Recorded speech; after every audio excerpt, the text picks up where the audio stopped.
Hello friends, स्वागत है आपका आपके अपने लीगल चैनल सूक्ष्म प्रहार में।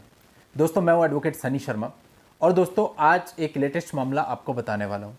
और जो मैं आज आपको बताने वाला हूं ना, इस संबंध में आप हस्बैंड या वाइफ है, आप लोगों के मन में काफ़ी सारे प्रश्न होते हैं और इस वीडियो के माध्यम से आपको आपके प्रश्नों का जवाब भी मिलेगा, बहुत कुछ सीखने को भी मिलेगा।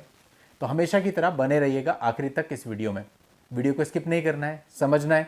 और ये एक लेटेस्ट जजमेंट है जो कि जस्ट अभी हाल ही में आया है। तो दोस्तों, अगर आपने अभी तक भी हमारे चैनल को सब्सक्राइब नहीं किया है तो फटाफट चैनल को सब्सक्राइब करके नोटिफिकेशन बेल पर जरूर क्लिक कर लें, ताकि इस चैनल पर आने वाली सभी जानकारियां निरंतर और सबसे पहले आपको मिल सकें। देखिए दोस्तों, होता क्या है कि जब भरण पोषण का बात चलता है तो दोनों ही पक्षकारों के लिए एक दूसरे की इनकम को साबित करना बहुत टेढ़ी खीर होती है, बहुत मुश्किल होता है। क्योंकि मेंटेनेंस के केस में जो लड़का है वो कोशिश करता है कि वो कम से कम इनकम शो करे, और जो लड़की है वो एक कोशिश करती है कि वो उसकी ज़्यादा से ज़्यादा इनकम शो करे।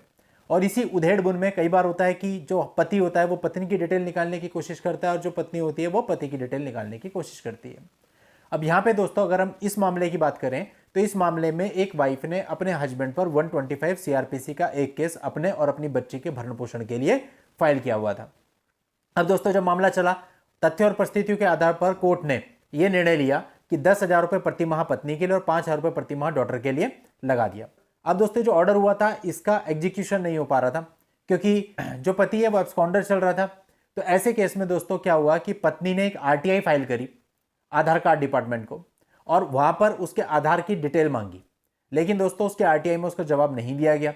फिर उसने कोर्ट को ऑर्डर करने के लिए कहा, और यहां पर लोअर कोर्ट ने आधार कार्ड डिपार्टमेंट को यह ऑर्डर कर दिया कि पति की जो आधार कार्ड डिटेल्स हैं वो प्रोवाइड की जाए। अब दोस्तों, इस ऑर्डर के खिलाफ आए थे हाई कोर्ट में।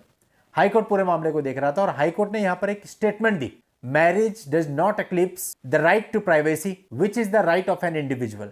यानी कि जो शादी है, शादी का मतलब ये नहीं है कि आप दूसरे के सारे प्राइवेट अधिकारों को खत्म कर दोगे, सारे प्राइवेट राइट्स को खत्म कर दोगे। प्राइवेसी राइट उसका एक अधिकार है जिसको भंग नहीं किया जा सकता, जस्ट इस वजह से कि आप उसके पति हैं या पत्नी है। यानी कि इन शॉर्ट हाईकोर्ट ने यह कहा कि इस तरह से आधार कार्ड डिपार्टमेंट को यह डायरेक्ट नहीं किया जा सकता कि पति की आधार कार्ड इंफॉर्मेशन दें, क्योंकि उसकी अपनी पर्सनल इंडिविजुअल इंफॉर्मेशन है। और दोस्तों, इस प्रकार से जो कोर्ट थी, कोर्ट ने रिट पिटीशन को डिस्पोज ऑफ कर दिया। यानी आप इन शॉर्ट ये कह सकते हैं कि पत्नी को पति के आधार कार्ड की डिटेल्स नहीं दी गई। तो दोस्तों, ऐसे ही कुछ चीजें होती हैं जो कि निजी जानकारियां होती हैं। अब आप एज ए हस्बैंड या एज ए वाइफ अगर उन निजी जानकारियों को प्राप्त करने के लिए आरटीआई फाइल करते हो तो उस आरटीआई में आपको जवाब नहीं दिया जाएगा। और कई बार फिर हम करते हैं, जब आरटीआई से जवाब नहीं आया तो हम कोर्ट को बताते हैं, कोर्ट डायरेक्ट कर देता है। लेकिन दोस्तों, उसका भी है ना अपना एक दायरा है। ऐसा नहीं है कि कोर्ट कुछ भी ऑर्डर कर सकता है, क्योंकि जो प्राइवेसी राइट्स हैं अगर उनका हनन हो रहा है, कोर्ट ने उसके लिए ऑर्डर कर दिया है, तो फिर वो सेटिस्फाइड भी हो सकता है, जैसे कि इस मामले में हुआ, लोअर कोर्ट का ऑर्डर सेटिस्फाइड कर दिया गया। तो दोस्तों, ये चीज बहुत इंपॉर्टेंट है और पक्षकारों के लिए जानना बहुत ही आवश्यक है, क्योंकि ऐसे अनेकों मामले आते हैं जहां पर पति या पत्नी के द्वारा इस प्रकार के प्रयास किए जाते हैं कि कुछ भी किसी तरह से उसकी सोर्स निकाला जा सके, जिससे पता चले कि उसकी इनकम क्या है, उसके बैंक खाते कितने हैं। लेकिन अगर ग्रेविटी इतनी ज्यादा है कि वो बहुत ही पर्सनल चीज है तो वो आपको नहीं दी जाएगी। और दोस्तों, पूरे मामले की जानकारी के लिए बारीकी में आपको इस मामले का जो जजमेंट है वो इस वीडियो के नीचे डिस्क्रिप्शन में मिल जाएगा, वहां जाके आप इस पूरे मामले की पूरी जानकारी ले सकते हैं। आज की इस वीडियो में इतना ही। नेक्स्ट वीडियो में नई जानकारी के साथ मैं आपसे फिर मिलता हूं। तब तक के लिए goodbye and thank you for watching. Take care.